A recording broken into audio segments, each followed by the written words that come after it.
Good morning and good afternoon. Welcome to another episode of Before Coffee. It's Tuesday, and that means it's Good News Tuesday. I don't know why the music's not playing. There we go. It's Good News Tuesday, so let's find out what good stuff is happening while I tell you about all the bad stuff that's happening, because I can never find good news happening in Europe.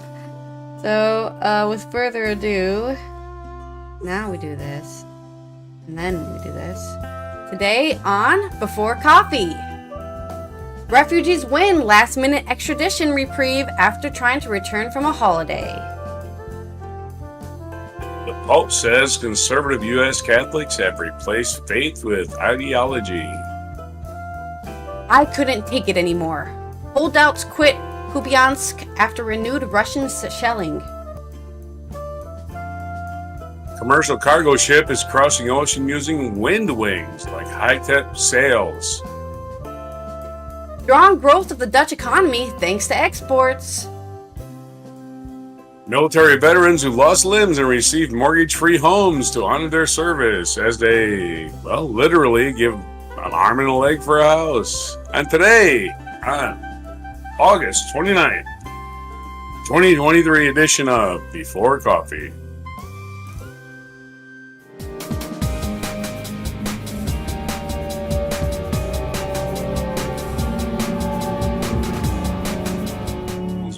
All right, mortgage-free homes. Let's go ahead and start with our first news story about refugees. I think this one's kind of good news because refugees are already getting enough shit. So it's nice that they get a reprieve after being treated like the scum of the earth or something just for existing. Once you're a refugee, that's pretty much you're like the lowest existence for some reason. Even poor people have a better, at least they belong somewhere, right? Anyways, that was not how I feel, but that's how people feel. This is a article from Deanne Taylor on The Guardian. A refugee who was threatened with extradition when he tried to return to Britain after holidaying in Italy has won a last-minute reprieve. The Russian man, who has refugee status in the UK, was threatened with extradition to his home country when he tried to return at the end of a week's holiday in Palermo. Refugees have the right to travel international using the refugee travel documents, but this case raises serious concerns about how safe it is to do so. The man, 50, a human rights activist who cannot be named for security reasons, was due to board a flight back to the UK on Wednesday, the 23rd of August, with his wife and 9-year-old son. After initially passing through security checks at Palermo Airport, he was arrested and taken to Sicily's Pagliarelli prison. He was threatened with being extradited to Russia based on a 2017 warrant issued by a regional office of the Russian Interior Ministry. In Russia, he worked with well-known activists such as Anna Politkovskaya, the anti-Putin journalist who was murdered in 2006. He fled Russia believing his life would be at risk if he remained in his home country. He claimed asylum in the UK due to the 2017 arrest warrant, and after undergoing comprehensive security checks in the UK, was granted refugee status. And then Italy decided, hey, you have an arrest warrant from a country that's currently in war with Ukraine. That couldn't be suspicious. Well, it's from before the war, or actually after Crimea. It's after Crimea, so it probably has nothing to do with that. Shocked by her husband's arrest, her wife contacted British embassy officials for help, but was told they could not assist UK residents who have refugee status, only British citizens. Sounds like xenophobia to me. His wife told The Guardian, "We didn't think something like this could happen in Europe. I'm so worried about him. He has high blood pressure, and when he was arrested at the airport, he was completely white." After hearing the news from an urgent court hearing about the extradition in an Italian court on Monday, the officials were no longer planning to pursue extradition. The man's wife told The Guardian she was overjoyed. "It is as if life has returned to my body, and my son is very happy. He finally smiled."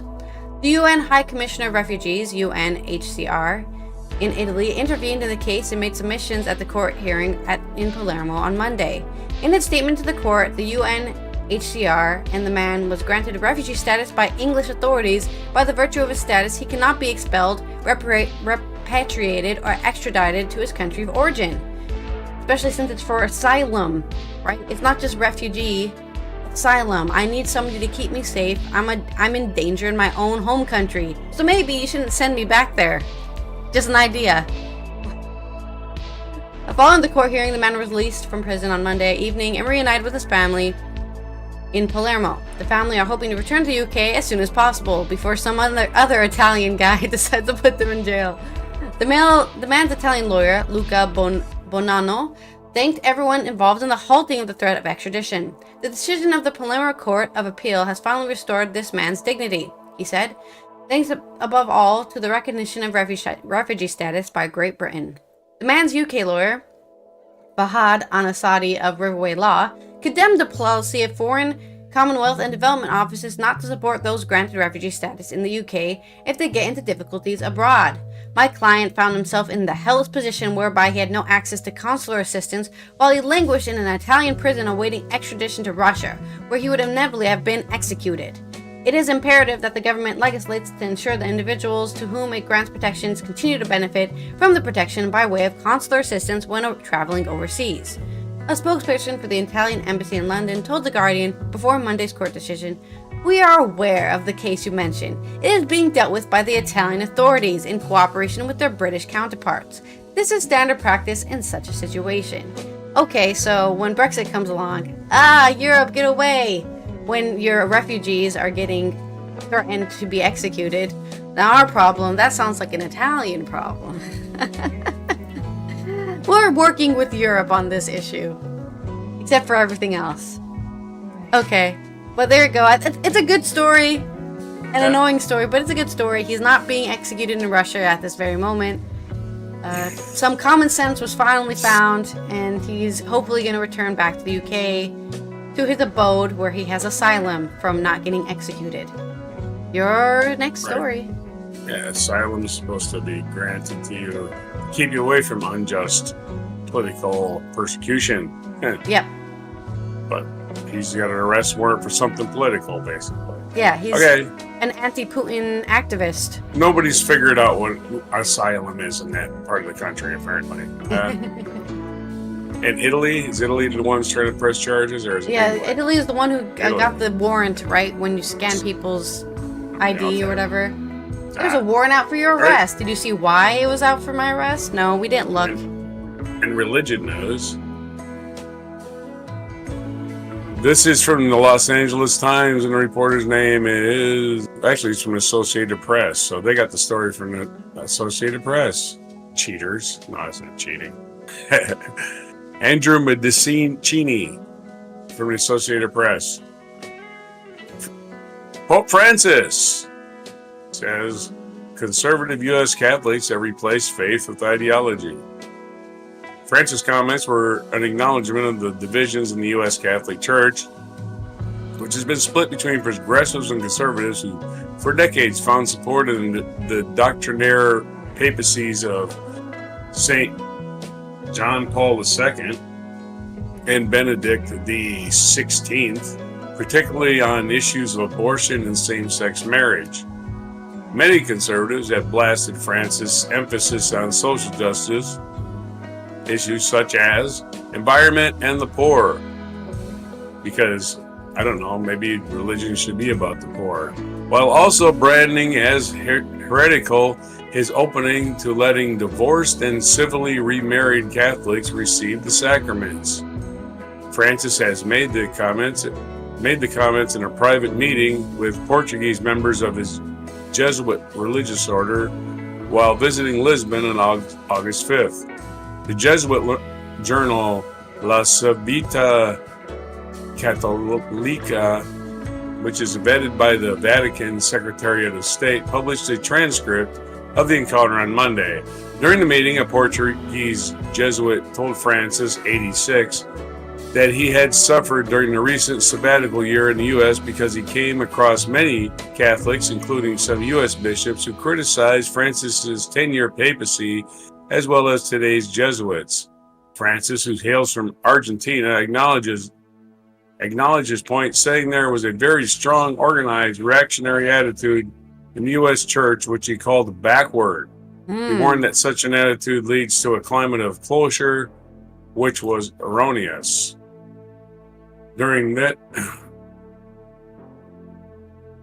During this, you lose the true tradition and you turn to ideologies to have support. In other words, ideologies replace faith.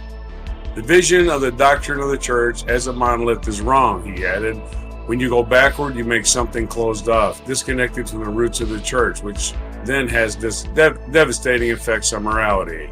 I want to remind these people that backwardness is useless and that they must understand there's a correct evaluation and understanding of questions of faith and morals that allows for doctrine to progress and to consolidate over time, Francis said. Francis had previously acknowledged the criticism directed at him from some U.S. conservatives, once quipping that it was an honor to be attacked by Americans. And that is today's short and sweet story about Pope Francis criticizing American Catholics. Short and sweet. That's it? Wow, short story. Don't take a break. Let me finish chewing on the shrimp here. I was eating a shrimp in between. You thought you were going to get away with food, huh? Hey, I haven't eaten anything. Not today. Not today. All right. My next story is going to be really long, so I'm try to cut it up because has several different. It's like 3 articles in one article. We're going to talk about people living in Kupiansk. At least that's how I would pronounce it. Kupiansk, who have decided to finally abandon the city amid fears of Bakhmut 2.0. This is from Dan Sabaj in Kupiansk from The Guardian. Antonina Sanina, 75, had spent the last 2 nights hiding in the basement of her apartment block. She had endured 6.5 months of Russian occupation last year, but now the renewed shelling of the city had prompted her to abandon her home. I couldn't take it anymore, she said a few minutes after local volunteers had driven her to safety. She said 8 neighbors hid in the cellar with her as the Russians targeted what they thought wrongly was a barracks nearby. You could barely sleep. It would be on and off. Then they'd just wake up and you wouldn't know. Was that actually a hit or was it a dream? A day before she took flight, 1 civilian was killed and 11 injured in a daytime artillery strike on the city center. It was not supposed to be like this. Ukraine's counteroffensive, which began in June, was intended to put Russia on the defensive, but at the beginning of August, Russian forces launched an attack in and around Kupiansk, 65 miles east of Kharkiv. Temporarily, the Ukrainians appeared caught off guard, and the front line moved by 2 miles. The attackers' strategy is grimly familiar. Shells rain from positions 7 or so miles away into the city to the east and south of it. In response, local authorities announced civilian evacuation of Kupiansk and territories to the east of it, an area home to slightly more than 10,000 people in a region that has been liberated last September.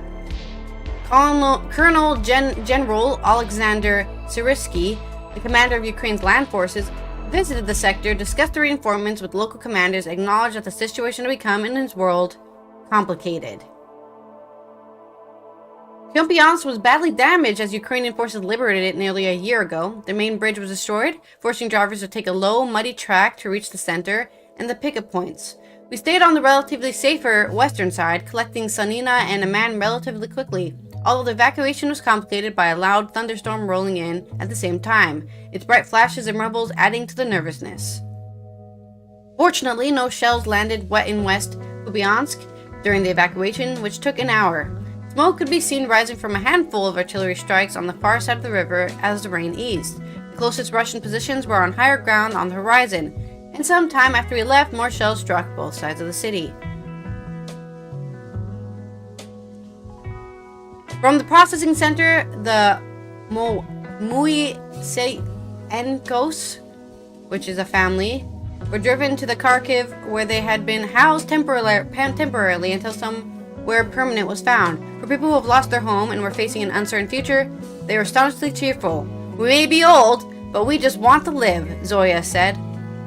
Later, she showed off a picture of a phone of her celebrating when the Ukrainians had liberated their now abandoned village, and she insisted on handing over a Ukrainian flag as a gift. Oleh Sinyahubov, the Kharkiv regional governor, said that about 600 local people had decided to leave their homes in the past fortnight.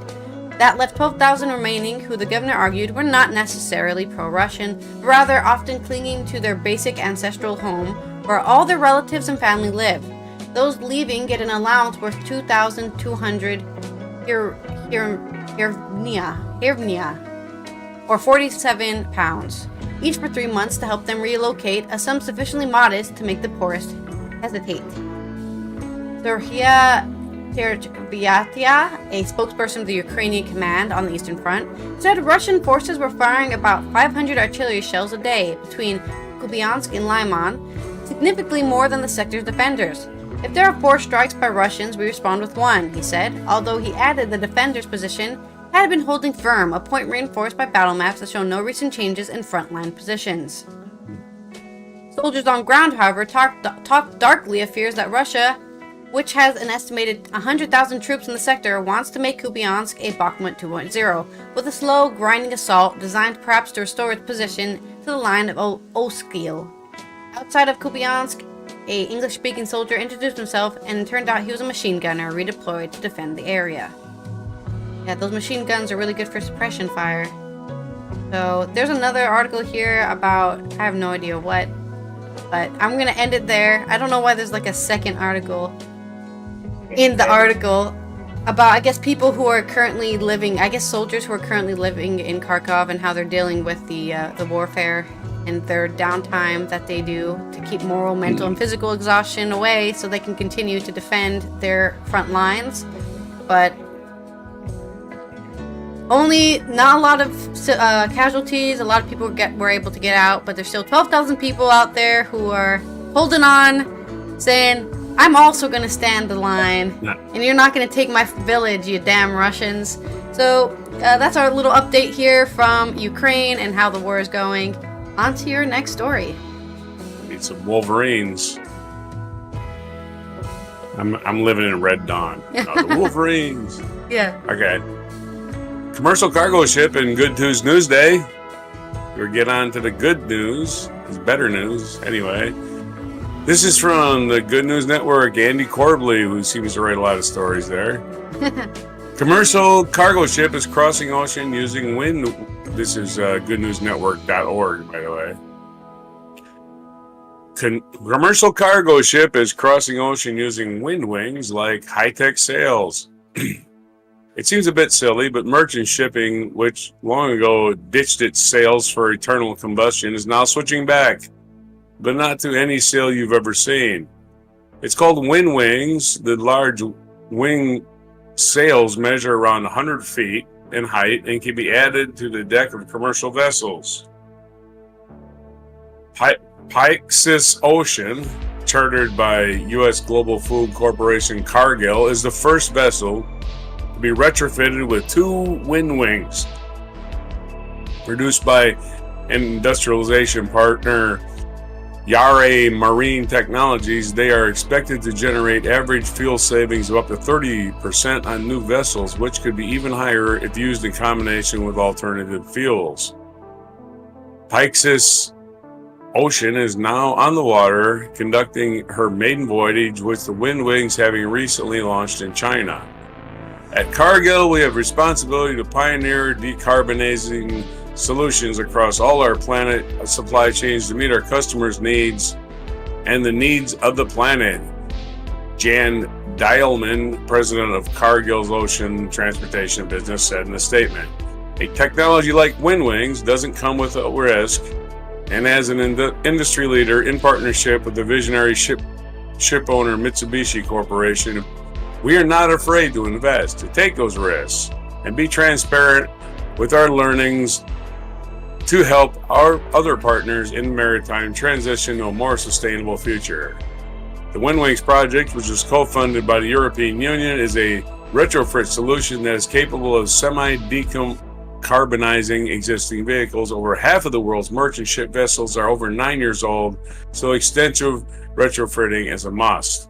The International Maritime Organization, the IMO, has set ambitious goals for the carbon emissions reductions from the use of diesel fuels on vessels. They hope to lower the CO2 equivalents by 70% by 2050 compared to a 2008 baseline.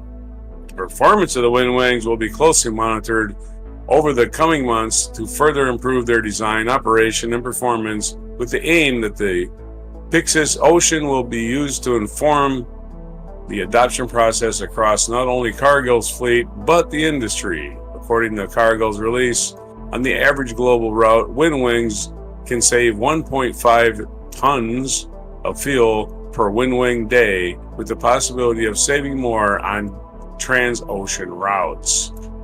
There's a story on environmentally sound shipping on Good Tuesday News Day.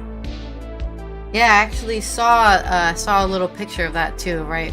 Like a meme. Oh, yeah? Right? I saw a meme that was like, "Oh man, these sails sure are slow." Hey, you remember those sails we were using? Would be convenient to use them again. But no, it's a really cool idea. There's definitely, I mean, we're already using wind power on land, so you might as well use it as on the ocean, because there's way more wind there as well. So, way more wind on the ocean. No mountains. Okay, and my third story, which I think is also positive news.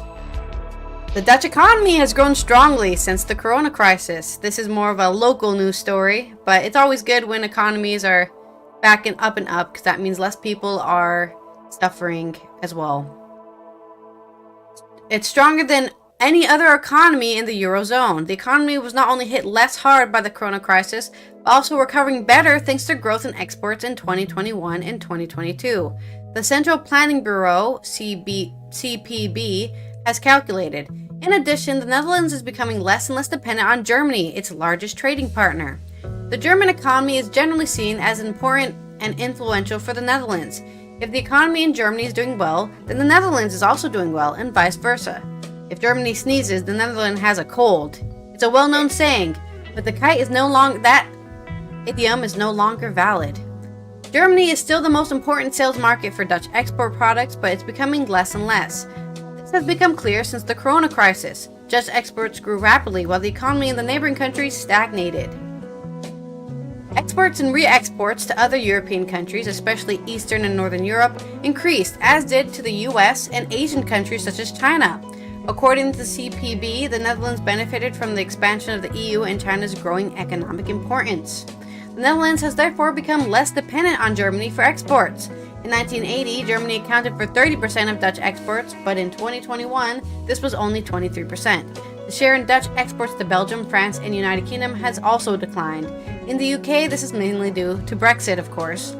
The most important trading countries after Germany with their share in Dutch exports are Belgium with 11, France with 8, and the United Kingdom with 6.5, the US with 5, Italy with 4.5, and China with 2.5. International trade earns the most from Dutch manufactured product. In 2020, 56 cents were earned of every euro of export value. For goods, this amounted to 120 billion euros.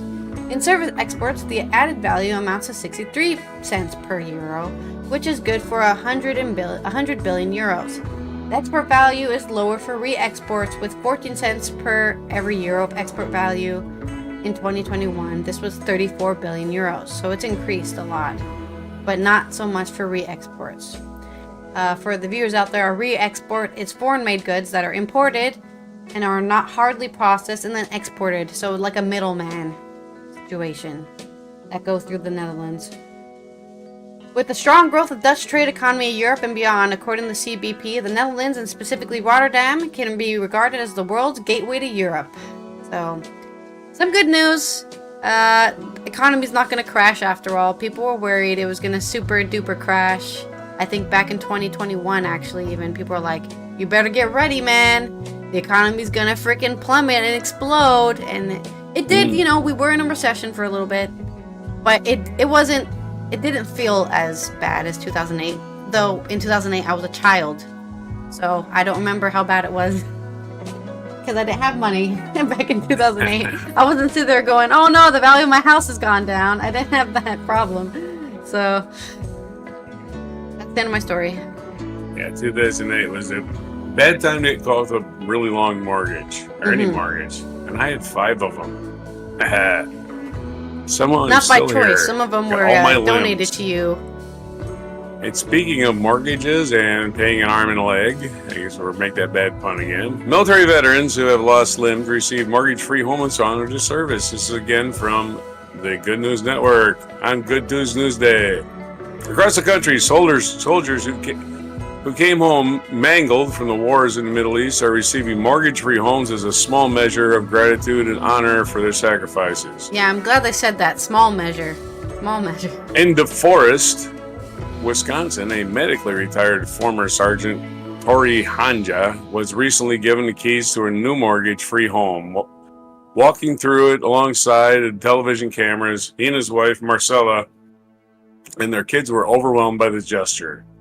They learned back in March that a coalition made up of Operation Finally Home, Tim O'Brien Homes, and the Structural Building Components Association had secured a new home for the family in the Bear Tree Farms area of DeForest.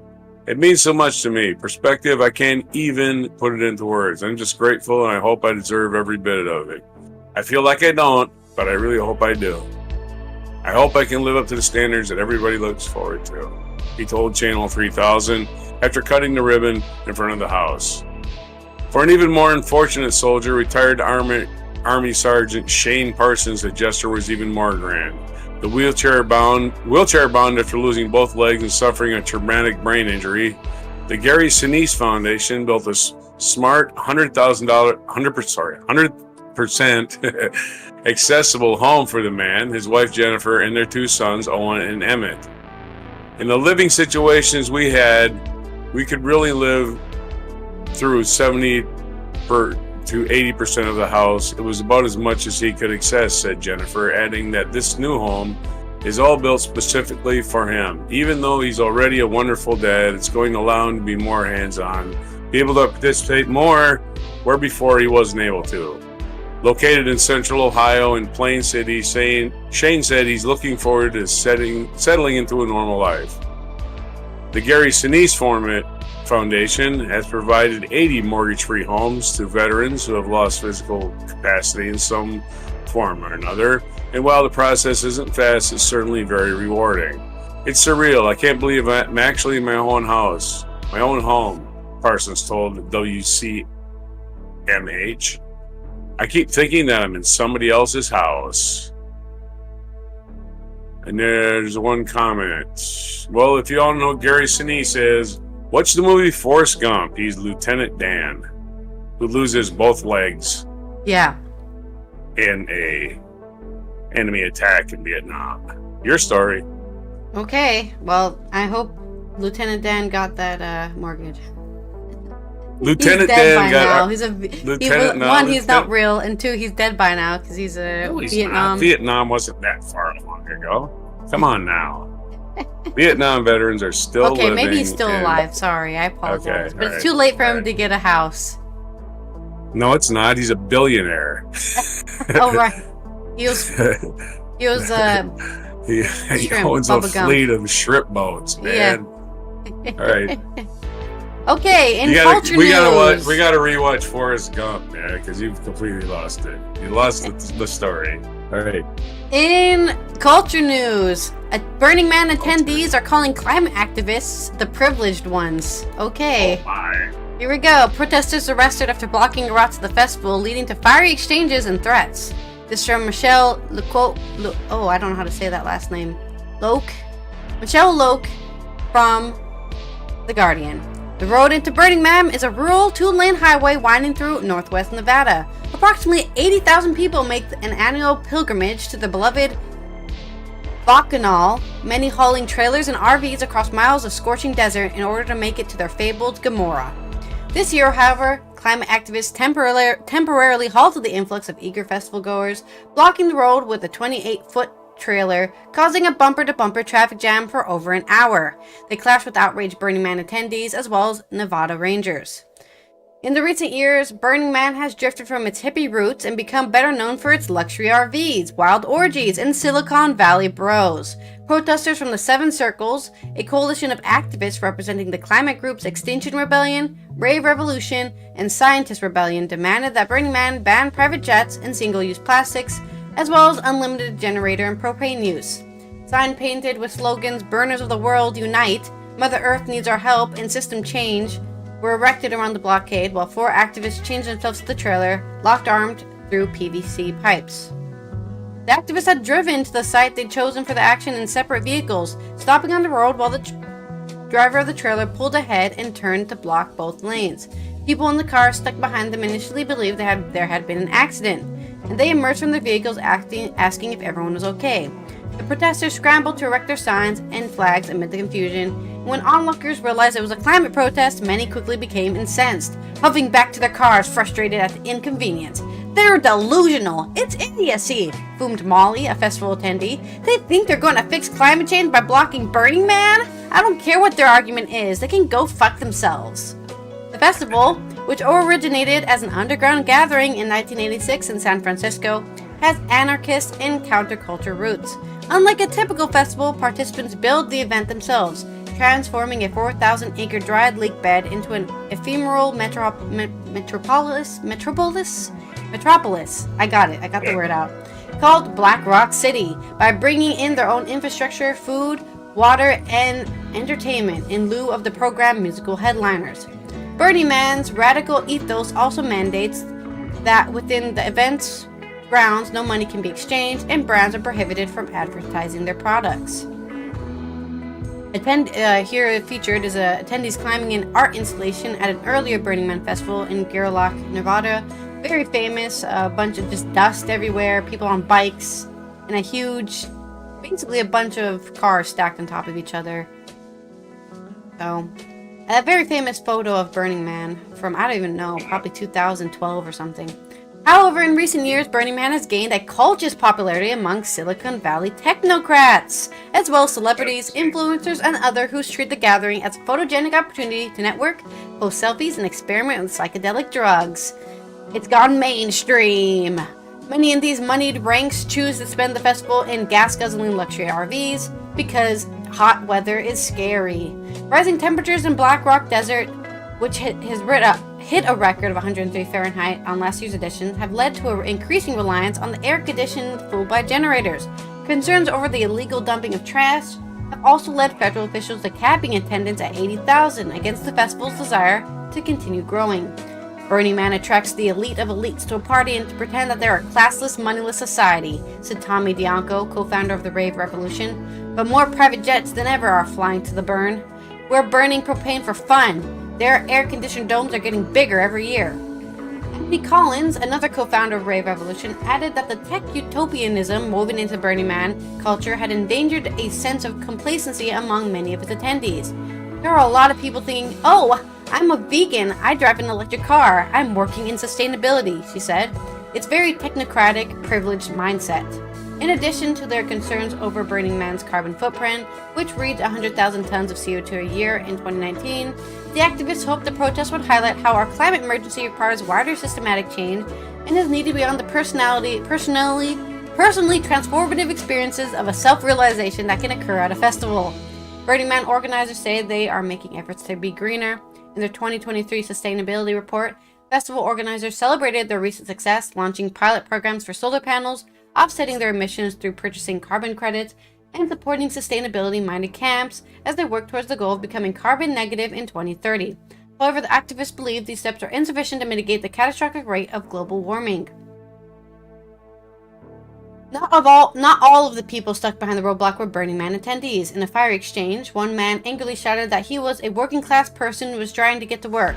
"I'm on your team, I promise," Bianco tried to tell them. "The government doesn't care about us," the man shrugged and went back to his car. Well, he can always just drive off the road into the desert, I suppose. But then everyone else would also start doing that. And then, yeah, there'd be dust everywhere. There's no roads. Yeah.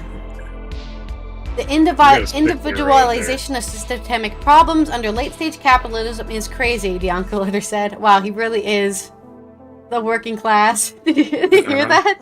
The individualization of systematic problems under late-stage capitalism is crazy. This dude is 100%. I'm on your side, bro. Come on. There's this little mentality that I just need to change myself and the world will change. But this current economic system has driven us to record inequality and record carbon in the air, and they are correlated. Many of the Burning Man attendees stuck in traffic jam did not agree with the activists because they probably wanted their RVs to be cooler than the outside. and they wanted to run their gas-guzzling generators for the next 3 days. Within minutes of the blockade being erected, several people had called the police to report the protesters because they're all Karens, while others attempted to pick up and move the trailer themselves. One man crumpled up a flyer and the activists had handed to him and listed their demands, throwing it away in disgust. So he also littered. Wow. I think the protest is very important, but destroying and inconveniencing people doesn't do anything. That's literally how protest works. Why can't people get that in their head? If you are bothered by something, the protest has successfully done it. That they're supposed to disrupt your life. That's what protests do. Mm-hmm. Oh, why are these protests are too protesty? They need to stop being protesty and leave me alone. I have solar panels on my RV, he noted. The protesters drove here in gas-powered cars. They're literally making the climate worse. They're actually, right? We had this argument. They're actually making the climate worse. They're not literally doing. Yeah. Festival goers observing the commotion as they waited for the traffic jam to clear questioned why the protesters were targeting Burning Man when the event has already made sustainability one of its core tenets. In addition to developing environmental solutions, the festival has a Leave No Trace mandate under which participants and organizers must remove all trash and debris from the festival site when the party is over. We have principles that we try to live by, and a lot of them are cultural and environmental in nature, said Benjamin Jorgens, a 10-year burner. Burning Man takes more precautions than any festival on the planet, Jorgens says. In fact, this is about as good as it gets. But it sounds like it's not as good as it gets. 15 minutes later, 4 activists were in handcuffs with pending municipal code violations and court dates scheduled in October. It was over quickly, but for Mun Chong, who sat in the back of the ranger vehicle in a green shirt that read "No burn on a dead planet," the act of civil disobedience was worthwhile. If you treated the climate crisis like an emergency, Burning Man wouldn't be a priority, she said. When you disrupt businesses as usual, you're forcing people to confront a situation and take a stance. Or when these kinds of protests become part of the zeitgeist.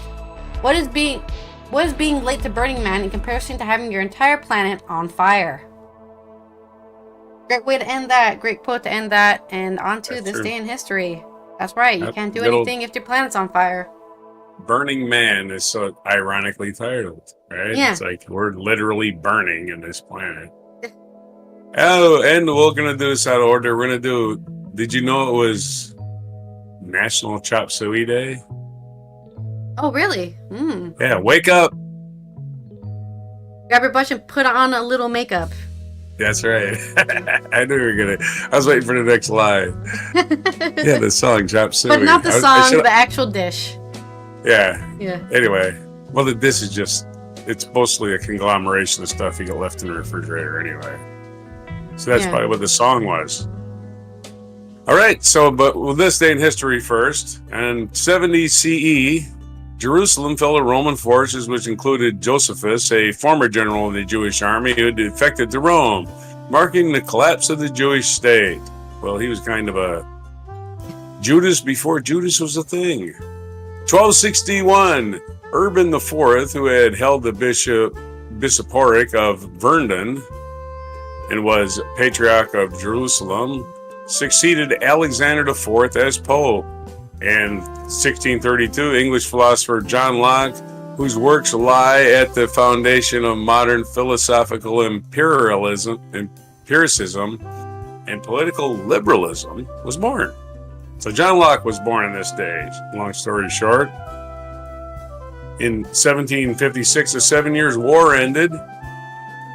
A conflict that arose from the Australian Habsburg attempt to win back Silesia, which had been taken from the Frederick II of Prussia. I'm sorry, this is when the 7 Years' War began in 1756.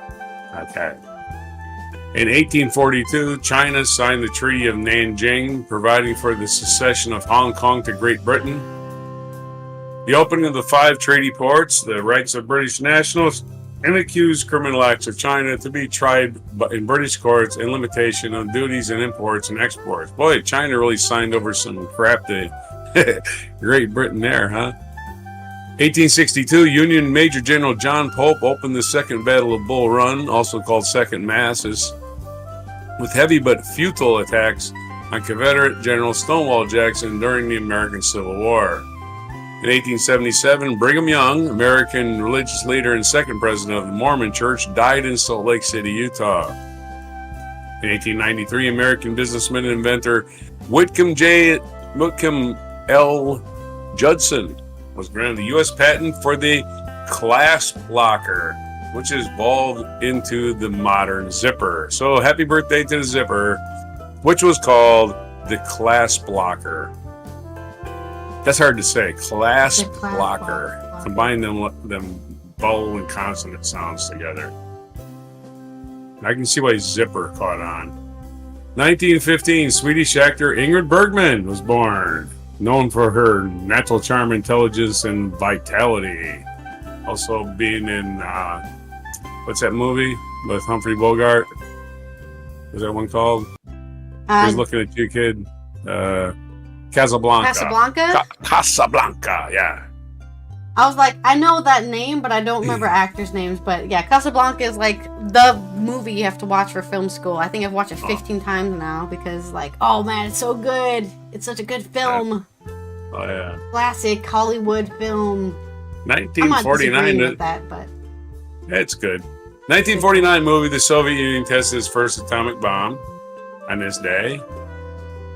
So they're a couple years behind the U.S. In 1997, Netflix was founded by American entrepreneurs Reed Hastings and Mark Randolph, originally a video rental company. It later expanded into video streaming and production. In 2008, American politician John McCain named Sarah Palin as running mate, and the United States politics was ruined irreparably for generations. In 2016, American comic Sad Day, Gene Wilder passed away at the age of 83, famously known as Willy Wonka and as Kid, the Waco Kid in Blazing Saddles, and of course, Young Frankenstein. And our featured event today, is Hurricane Katrina. And this day in 2005, Hurricane Katrina struck the United States Gulf Coast and devastated the area, especially New Orleans, who experienced catastrophic flooding after its levees were breached the following day. Featured birthdays today, born on August 29th, 1958, Michael Jackson. Hey, that's right. Was born on this day. Happy birthday, Michael Jackson. 1936 birthday, John McCain was born, and again, he picked Sarah Palin as his running mate on his own birthday. How unfortunate for that poor guy. Trying to get the John female McCain. vote, man. Huh? Did not work, but he tried. 1923, Richard Attenborough, British actor, director, and producer, was born. So happy 100th birthday to Richard Attenborough. 1920, it's Charlie Parker's birthday, and he's no longer with us. And of course, we covered Ingrid Bergman. And what other days is it today besides National Chop Suey Day, or International Chop Suey Day, or just Chop Suey Day? It's National Sports Sampling Day. So go out there and sample a sport. Everyone interested in badminton? There's a badminton tournament here in my village. If you can go to Nice. the 20th of, go out there. I think 20th of September or something. We're having a badminton tournament. I'll watch. I'll go out there and start the wave. 3-2. Yes. Well, sample them sports, even if it's pickleball. I've seen some really weird sports. There's one European sport.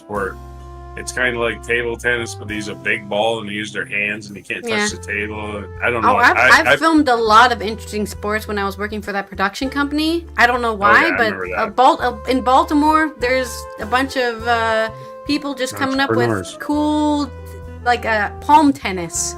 It's tennis, but you get points depending on where you serve the ball from, like, or you rally the ball from. And you use your hand, and you use a bouncy ball, not an actual tennis ball. It was interesting. Palm tennis. Yeah, there's another sport, I forgot the name of it. I was watching it the other day. I was like, as this catches on, I'm probably going to leave the planet. So, it's also according to Hoyle Day. If you don't know what Hoyle is, it's a book of card games. It's just a guy named Hoyle wrote every card game you can think of. I'm sure it gets updated every year with new card games. But if you want to know the rules, like a normal deck of cards.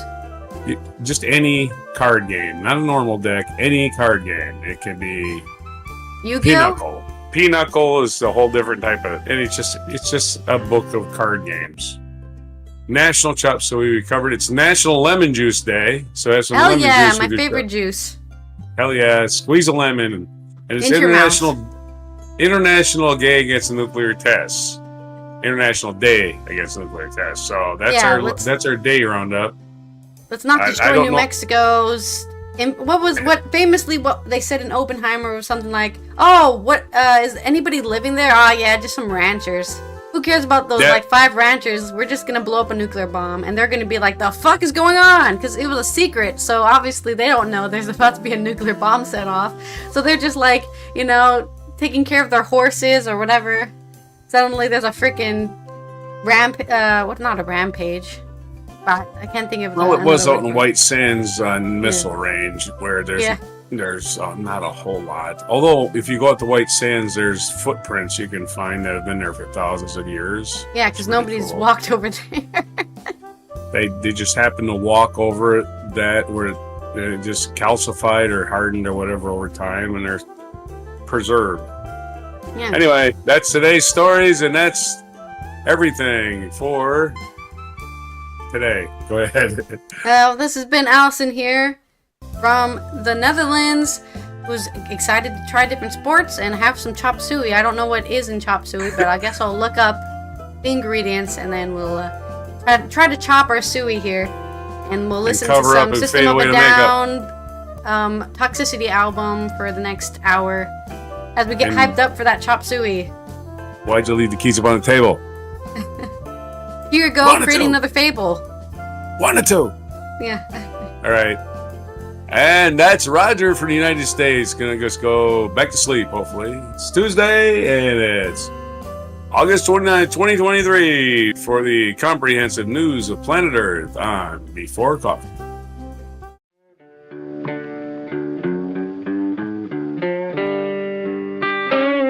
Be sure to hit the like, subscribe, and notify buttons, and follow our other channels, Toxic Alley, History of Gravy, and Scratchy Old Records.